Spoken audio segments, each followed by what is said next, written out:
যদি আমার সম্মানের জায়গায় আছেন, তিনি যদি নির্বাচিত হন জনগণের ভোটে, নিশ্চয়ই আমি মনে করব তিনি আমার সম্মানের জায়গায় থাকবেন এবং তাকে এই আসনে সংসদ সদস্য হিসাবে কার্যক্রম পরিচালনার ক্ষেত্রে আমার পক্ষ থেকে আমি সহযোগিতা করব।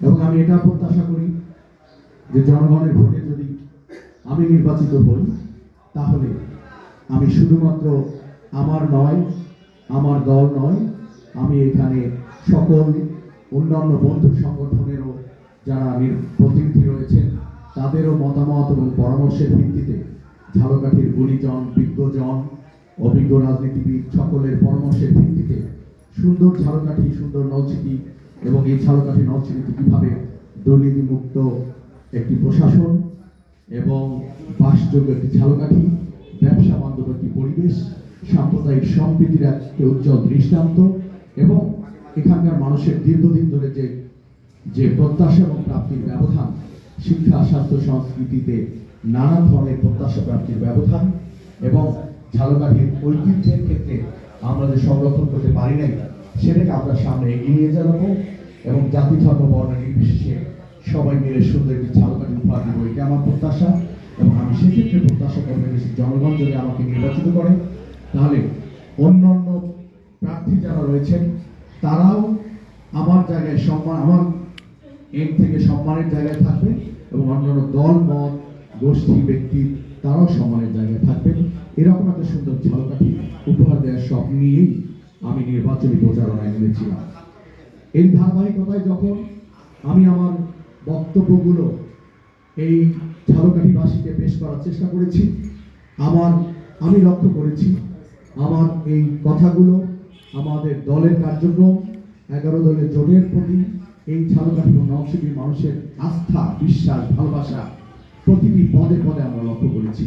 দিন যত যাচ্ছে আমরা লক্ষ্য করেছি আমাদের দাঁড়িপাল্লার প্রতীকের তথা 11 দলের প্রতীকের প্রতি সমর্থন দিন দিন বেড়ে যাচ্ছে।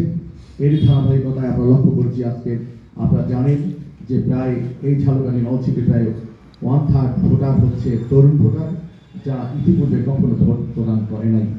সেই তরুণ ভোটারদের মধ্যে একজন তাদের পছন্দের প্রার্থী হিসাবে আমি অনেক কাছে পৌঁছতে পেরেছি।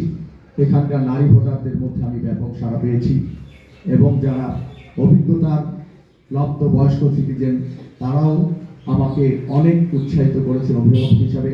মাইনরিটি কমিউনিটি থেকে শুরু করে সব জায়গায় আমি ভালোভাবে বেশ সাড়া পেয়েছি। আমার এই প্রেক্ষিতে যারা প্রতিপক্ষের রয়েছে তারা আমার এই জনপ্রিয়তায় ভীত সন্ত্রস্ত হয়ে তারা স্বাভাবিক জনগণের মতকে ভিন্ন দিকে প্রবাহিত করার জন্য নানান ধরনের অপতৎপরতা শুরু করেছে। মাত্র কিছুদিন আগে থেকে সেই অপতৎপরতাগুলো আমরা লক্ষ্য করতে শুরু করেছি। এর আগেও খুব বেশি লক্ষণীয় ছিল না, কিন্তু আমি বিশ্বাস করি আমাদের সামনে এই ঝালকাঠি এবং নলছিটিতে নিশ্চিত বিজয়কে সামনে রেখে আমাদের রানাপাশায় নারী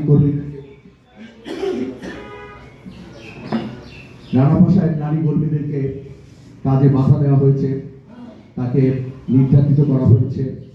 এর আগে আমাদের কুলকাঠিতে 70 বছর বয়সী একজন কর্মীকে রক্তাক্ত জখম করা হয়েছিল। আপনারা জানেন আমাদের মোল্লারহাটে আমাদের 4 জন কর্মীকে ইউনিয়ন সভাপতি এবং সেক্রেটারিকে এমনভাবে নির্যাতন করা হয়েছিল, প্রায় মুমূর্ষপ্রায় অবস্থা, হসপিটালে দীর্ঘদিন ভর্তি থাকার পরে তারা সুস্থ হয়েছে। সেই সময় উভয় দলের মধ্যে আমাদের একটা সমঝোতা হয়েছিল। তখন আমরা ইলেন ভাবি এবং আমি এবং জেলার নেতৃবৃন্দ সহ আমরা একত্রে বসে আমরা প্রতিজ্ঞা করেছিলাম যে ভবিষ্যতে আর কোনো এরকম সহিংসতার ঘটনা ঘটবে না এবং আমরা সকল দল মত যাতে প্রত্যেকের কাজ ঠিকভাবে পরিচালনা করতে পারে সে ব্যাপারে যত্নশীল থাকবো। এভাবে আমরা 2 প্রার্থী বসেই আমরা ঐক্যবদ্ধভাবে একটি স্টেটমেন্ট আমরা নিজস্ব পরিসরে করেছিলাম।